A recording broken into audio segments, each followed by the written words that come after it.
गोरखा हित सर्वोपरि। नमस्कार, मैं दीपक राय आप सभी का स्वागत करता हूं वीर गोरखा वेब टीवी के समसामयिक मुद्दों को लेकर। उत्तराखंड नेपाल से बेहद जुड़ा हुआ है और रोटी बेटी का रिश्ता जो उत्तराखंड में नेपाल और भारत के मध्य देखने को मिलता है वह काबिल तारीफ है। नेपाल से कई सारे प्रवासी मजदूर लगातार उत्तराखंड में रोजी रोटी के लिए आते हैं एवं अपना जीविकापार्जन करते हैं।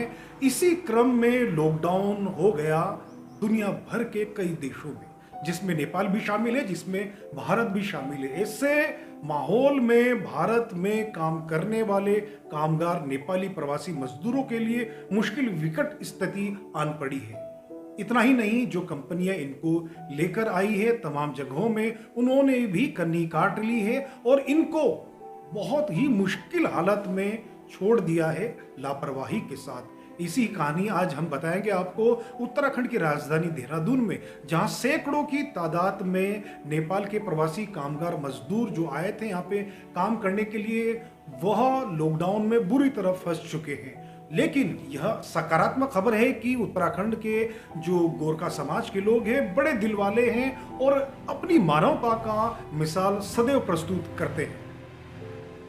यहाँ के देखिए लोग बड़े दिलदार हैं, बड़े एक अच्छे मानवतावादी हैं और अपनी मिसालें लगातार देश दुनिया में देते रहते हैं। उसी क्रम में यहाँ पे उत्तराखंड राज्य के जो गोरखा कल्याण परिषद है उसके जो अध्यक्ष हैं, राज्य के दर्जा मंत्री भी हैं, टीडी भूटिया जी ने बेहतरीन काम किया है इन सभी प्रवासी कामगार मजदूरों के लिए जो नेपाल के नागरिक हैं। साथ ही साथ यहाँ पे समाज सेवी टेकू मगर थापा एवं मेजर जो रिटायर्ड हैं बीपी थापा जी, इन लोगों ने बेहतरीन काम किया है। लगातार अपनी तरफ से, व्यक्तिगत तरफ से, सरकार शासन की तरफ से मदद पहुंचाई है इन लोगों को खाद्यान्न के साथ अन्य जरूरी चीजों की। सबसे पहले ये रिपोर्ट देखते हैं, फिर हम चर्चा को आगे बढ़ाएंगे और कोशिश करेंगे कि जो लोग इसमें इस पूरे जो एक नए काम में लगे हुए हैं इनसे धीरे धीरे 1 to 1 हम बात करें एवं इन्होंने क्या किया है समाज के लिए, एक मिसाल देने वाली चीजें उनको हम आप तक साझा करें ताकि एक प्रेरणा वाली खबर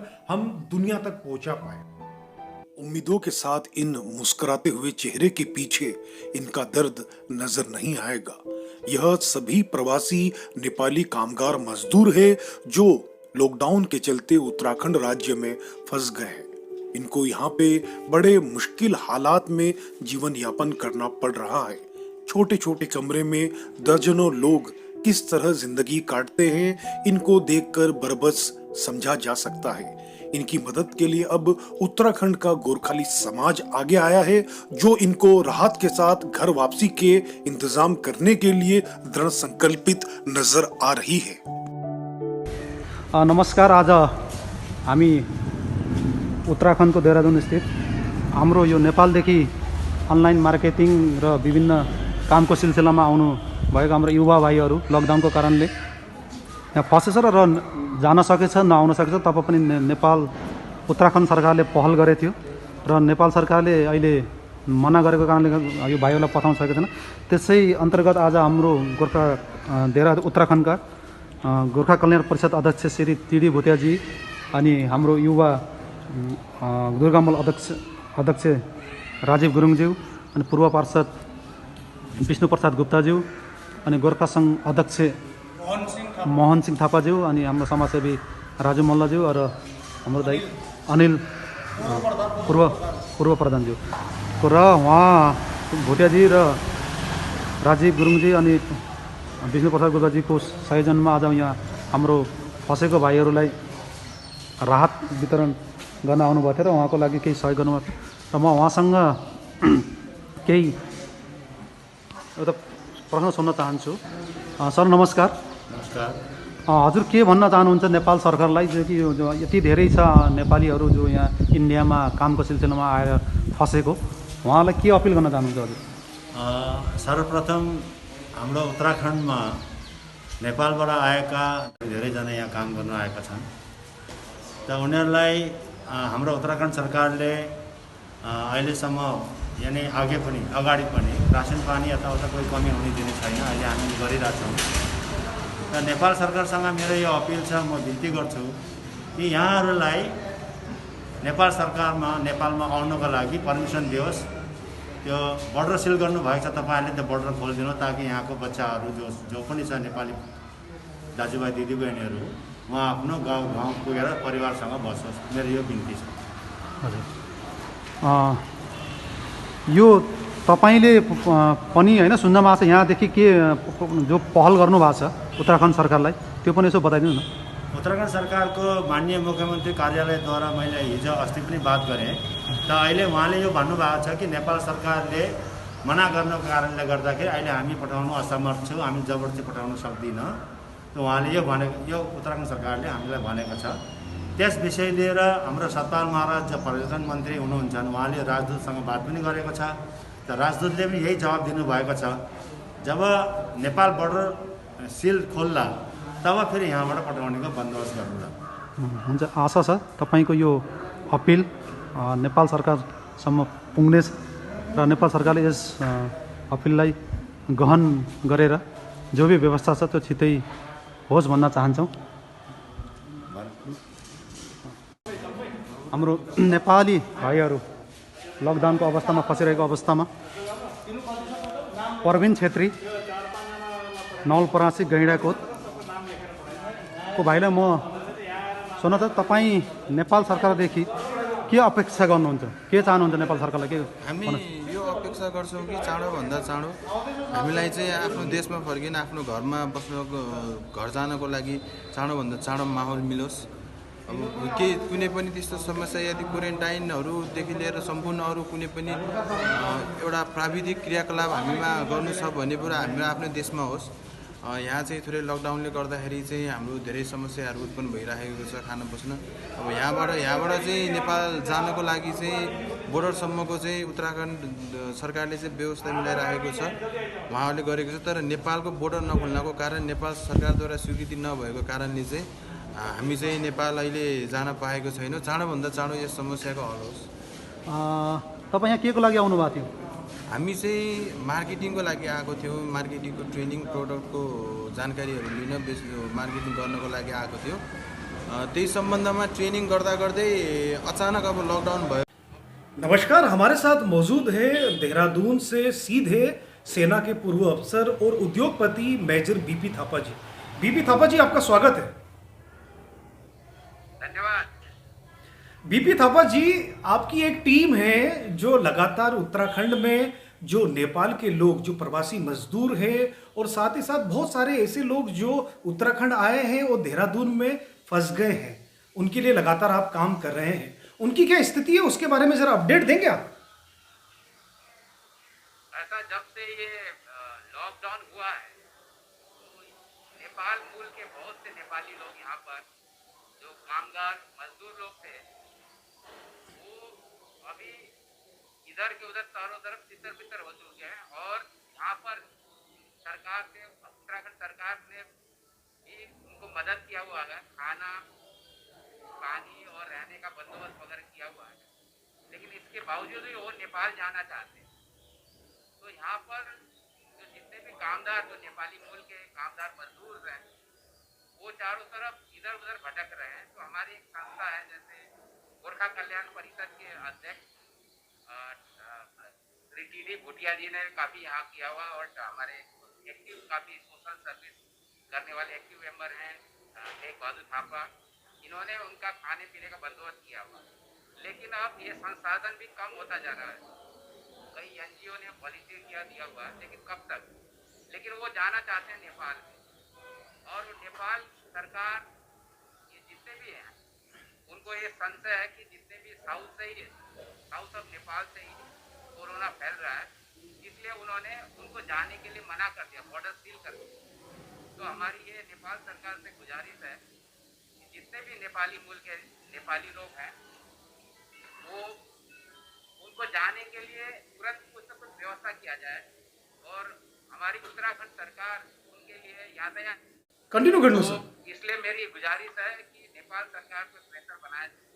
और ये बात केवल उत्तराखंड में नहीं है, अन्य कई और भारत के कई राज्य जैसे महाराष्ट्र है, गुजरात है, मध्य प्रदेश है, कई राज्यों से जो नेपाली मजदूर हैं वो फंसे हुए हैं, वो भी अपने देश में वापस जाना चाहते हैं, प्रवासी जो मजदूर हैं। इसलिए मैं नेपाल सरकार से गुजारिश करूंगा अपने नागरिक को कि जाने के लिए इजाज़त करें, उनका कुछ न कुछ व्यवस्था करें। सर जो आपको सबसे ज्यादा मुश्किलें आ रही है इस पूरे प्रोसेस में, देखिए क्योंकि क्या है, एक राज्य से दूसरे राज्य का मामला होता तो बड़ा सरल था इसको, लेकिन एक देश से दूसरे देश में नागरिकों को पहुंचाना जो मुश्किल में फंसे हुए, किस तरह की सबसे बड़ी चुनौती आप देख रहे हैं? नहीं, इसके सबसे बड़ी चुनौती क्या है कि अभी इसको में सेंट्रल गवर्नमेंट, क्योंकि ये डिप्लोमेटिक मैटर है, इसमें इसलिए गृह मंत्री और विदेश मंत्री मिल के कोई डिप्लोमेटिक सॉल्यूशन निकालना पाएगा। और एम्बेसी ऑफ नेपाल ये वहाँ के राजदूत ऑनरेबल नीलांबर आचार्य से संपर्क करके कोऑर्डिनेशन करके पूरे भारत भर के जितने प्रवासी नेपाली उनके लिए एक ऐसे समन्वय बनाया जाए जिससे कि ऑफ सेंट्रल गवर्नमेंट अगर दूसरे देश से अगर संपर्क करें, डिप्लोमेटिक चैनल बनाए तो ये संभव है। और आपको क्या लगता है सर कि कब तक ये दिक्कतें दूर हो सकती है? नेपाल के जो लोग यहाँ फंसे हुए हैं वो कब तक अपने देश सही सलामत लौट सकते हैं? इस दिशा में आपको क्या लगता है कब तक सकारात्मक पहल की शुरुआत हो सकती है? अब ये कोविड-19 का महामारी कब तक होगा ये कोई सर्टेन नहीं है। ये तो अभी आपने देखा होगा स्टैटिस्टिक डाटा वगैरह प्रतिदिन ये बढ़ता ही जा रहा है।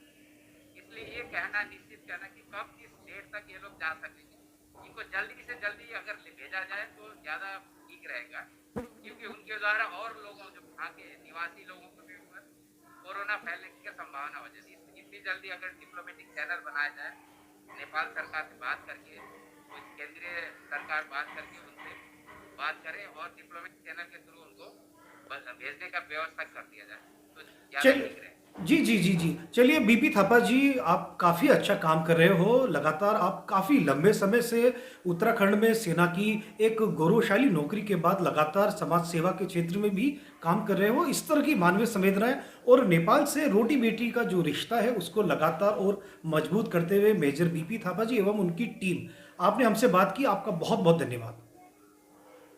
धन्यवाद, थैंक यू। हमारे साथ उत्तराखंड के राज्य के जो गोरखा कल्याण परिषद के दर्जा राज्य मंत्री टीडी भूटिया जी मौजूद है। ये भी सेना से सेवानिवृत्त गौरवशाली, इन्होंने अपनी सेना की नौकरी की, उसके बाद लगातार उत्तराखंड राज्य में गोरखा समाज के लिए कार्य कर रहे हैं। साथ ही साथ नेपाल से जो लोग फंसे हुए उनके लिए बहुत ही बेहतर, उनको राहत के लिए खाद्यान्न सामग्री की मदद हो या उसके अलावा जितने भी उनको सरकारी मदद चाहिए वो लगातार अपनी तरफ से पहुंचा रहे। भूटिया जी, आपका स्वागत है। थैंक यू, धन्यवाद। भूटिया जी, पहला प्रश्न ये है कि इन लोगों तक आप कैसे पहुंचे? आपको कैसे पता लगा कि इतने सारे लोग उत्तराखंड में फंसे हुए हैं? ये जिले से किसी ने शायद मेरा नंबर दिया होगा ना, तो जिले से जैसे उत्तरकाशी शहर के अंदर है और उत्तरकाशी के आगे थोड़ा आगे गंगोरी गांव है, तो वहाँ के जो भी टीम लीडर थे, कहीं किसी ने बता दिया होगा मेरा नंबर, तो मेरे को कॉल आया। फिर राशन पानी उनको नहीं मिल रहा था, तो राशन पानी दिया था, पहले कम दिया था, तो मैंने सेम ऑफिस में OSD कुलपति से बात करके फिर राशन दिलाने का काम किया। इस वजह से मेरा नंबर जो वायरल हो गया। फिर पौड़ी से आया, लमगांव पिपरोगी गांव से आया, अभी चमोली से कल मेरी बात हुई लड़कों से। तो ये सारा चीज़ राशन पानी का बंदोबस्त डीएम साहब को के मैं करा रहा हूँ। जी, जिस तरह से भूटिया जी, देखिए आप तो एक सरकार के दर्जा राज्य मंत्री हो, ठीक है, सरकार क्या कर रही है ये एक बहुत बड़ा प्रश्न मेरे पास लगातार आता है कि उत्तराखंड में बहुत ज़्यादा गोरखा समाज के लोग हैं। सरकार की तरफ से नेपाल के रहने वाले लोग जो यहाँ पे फंस चुके हैं, बुरी तरह काम करते थे, उसके लिए यहाँ पे आए थे नौकरी के लिए, उनकी कंपनी ने धोखा दे दिया, तो राज्य सरकार उन कंपनियों के खिलाफ भी कुछ नकेल कसने की तैयारी करेगी? इसके लिए अभी कुछ छोटी छोटी कंपनियां जो है खोलने का इजाजत दे दी है, तो इसके बारे में डिटेल्स में सीएम साहब से बात करना पड़ेगा। नौकरी के लिए जो बंदे जो लड़के लोग यहाँ बैठे हुए हैं नेपाल के, काम करते हैं। तो इसके लिए चीफ मिनिस्टर साहब से मैं बात करूंगा। इनकी नौकरी के लिए जो कंपनी लगी हुई कंपनी नहीं खुल रहा है, तो इनको तनख्वाह भी नहीं दे रहे हैं, कोई कंपनी दे भी रहे हैं तनख्वाह दे रही है। तो अभी इस चीफ मिनिस्टर साहब से बात करना पड़ेगा, उसके बाद ही मैं कह पाऊंगा कि इसको नौकरी दोबारा कंपनी खुलेगा, लगेगा नहीं लगेगा, इसके बारे में बात तो आप। उसके अलावा देखिए भूटिया जी, चूंकि बहुत बड़ा काम था, मेरे पास एक गिनती आई कि ये कई सैकड़ों में इनकी तादाद है जो फंसे हुए हैं और आपने इन तक राहत सामग्री भी पहुंचाई। आपको क्या लगता है कि राज्य शासन जल्द ही नेपाल से अपने अपने एक स्तर से बात भी कर सकती है क्या? राहत सामग्री के लिए तो शासन का माननीय मुख्यमंत्री का आदेश है कि जहाँ भी अगर राशन पानी उपलब्ध नहीं होता है तो आप 100 नंबर पर डायल करें, तो आपको तुरंत राशन पानी उपलब्ध कराया जाता है। तो इसके बारे में कई लोगों को मालूम नहीं था, तो मैंने उनको बता दिया, उनके नॉलेज में डाल दिया कि 100 नंबर डायल 12 नंबर से आपको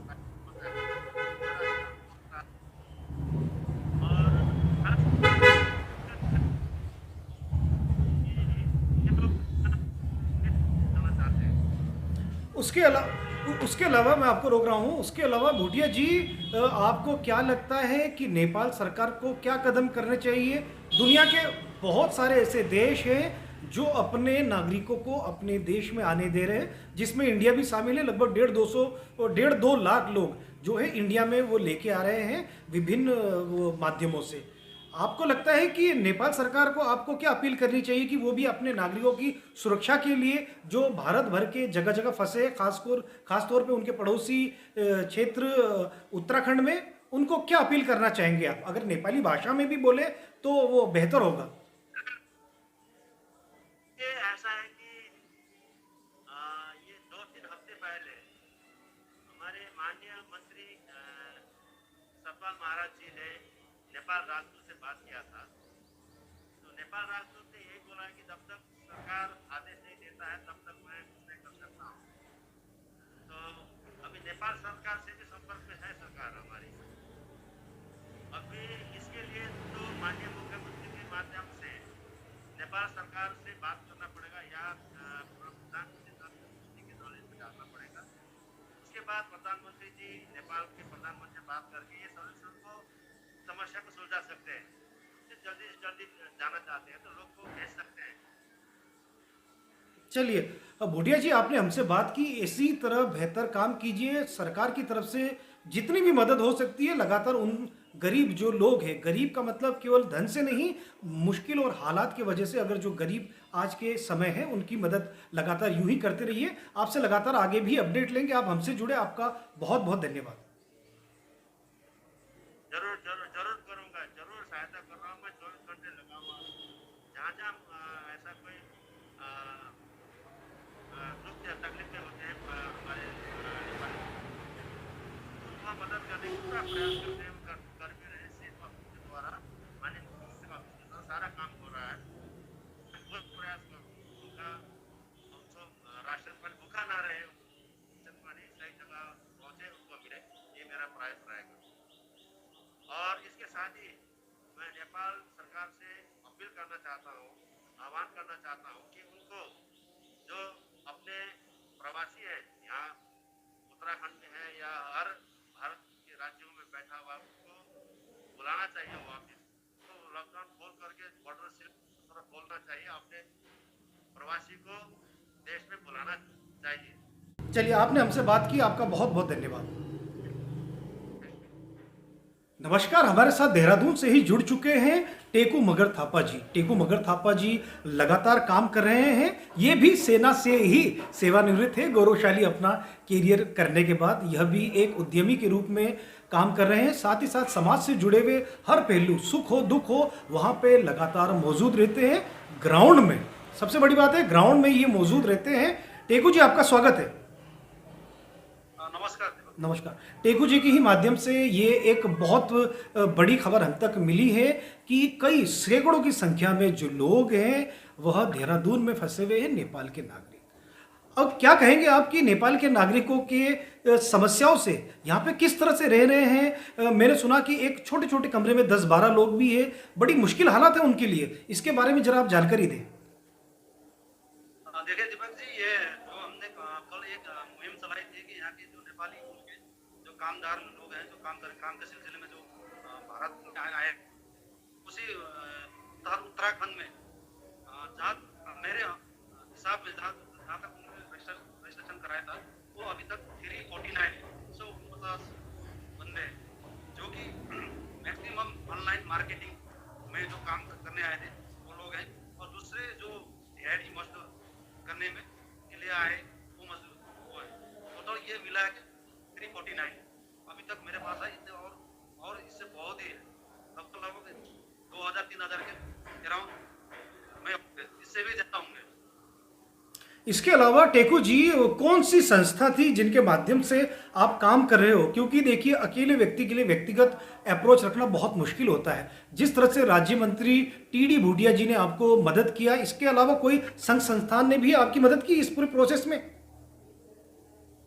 हाँ जी सर, अभी जो हमारी संस्था ये वीर गोरखा कल्याण समिति में लगी रहे, इसके अलावा विभिन्न संघ संस्था के माध्यम और व्यक्तियों के माध्यम से अभी तक सभी की सहायता से अभी तक हम उन तक राहत की सामग्री पहुंचा है। आगे ये कितना चलेगा ये इसका कोई पता नहीं है, तो हम इसी के तहत उत्तराखंड सरकार को भी मदद मांगते हैं। उत्तराखंड सरकार हमेशा साथ दे रही है। उन्होंने आश्वासन दिया है कि हमें इनको जब भी जरूरत पड़े तब तक हम इनको राहत की सामग्री उपलब्ध कराएंगे, ये आश्वासन दिया गया है। चलिए, इसके अलावा टेकू जी देखिए, आपको मालूम है कि नेपाल एक बहुत दूर पड़ता है। अगर किसी तरह की प्रभावी मदद पहुंचे, आपको क्या लगता है कि क्या बेहतर किया जा सकता है, और नेपाल सरकार से आप क्या अपील करना चाहेंगे? मैं नेपाल सरकार से ये अपील करना चाहता हूँ कि जितने भी जो भारत देश में जो काम के सिलसिले में और किसी भ्रमण के सिलसिले में जो आए थे लॉकडाउन के कारण जो फंसे नेपाली है, उनको जल्दी से जल्दी छिटोभन्दा छिटो एउटा पहल गरेर नेपाल सरकारले क्वारेन्टाइनको व्यवस्थापन गरेर कि आफ्नो नागरिकलाई नेपालमा ल्याउन सक्छ। र म यही हाम्रो संस्थाको माध्यमदेखि पनि एउटा तपाईँको च्यानलको माध्यमदेखि हामीले एउटा नेपालको प्रधानमन्त्री अहिले वर्तमान प्रधानमन्त्री केपी ओलीज्यूलाई हामीले एउटा लेटर लेखेका छौँ। त्यो लेटर तपाईँको च्यानलको माध्यममा पढेर सुनाउन चाहन्छु। थोड़ी तेज पढ़िएगा, थोड़ी टेकू जी थोड़ी तेज लाउड पढ़ना, ताकि सब लोग तक आवाज साफ जाए। सेवा में श्रीमान प्रधानमंत्री ज्यू, नेपाल सरकार, प्रधानमंत्री कार्यालय काठमाडौँ नेपाल, विषय भारतमा अल्पत्र परेका नेपालीहरूलाई नेपाल आउन दिने सम्बन्धमा महोदय, सेवामा नम्र निवेदन छ कि भारतको उत्तराखण्ड लगायत विभिन्न राज्यमा कोभिड-19 कोरोना भाइरसको कारणले गर्दा रोजगारीको सिलसिलामा आएका नेपाली मूलका दाजुभाइ दिदीबहिनीहरू अहिले लकडाउन बन्दका कारणले रोजगार नभई खाना बस्नको अत्यन्त समस्याले अल्पत्र परेका नेपाली दाजुभाइ दिदीबहिनीहरू स्वदेश फर्कन चाहिरहेका छन्। तर नेपाल भारत अन्तर्राष्ट्रिय सिमाना बन्द भएको कारणले अत्यन्त गम्भीर समस्या आइरहेको छ। त्यसकारण नेपालीहरूको अन्तिम आशाको किरण नेपाल सरकारलाई नै मानिरहेका छन्। हामीले यहाँ उत्तराखण्ड सरकारसँग नेपाल जाने व्यवस्था अनुमतिबारे वार्ता पत्रता गर्दा यदि नेपाल सरकारले नेपाल सिमानामा पुग्ने अनुमति पत्र दिएमा नेपाल सिमानासम्म उत्तराखण्ड सरकारले निःशुल्क व्यवस्थापन गरिदिने आश्वासन प्राप्त भएको छ। अतः नेपाल सरकारले अति शीघ्र नेपाल आउनको लागि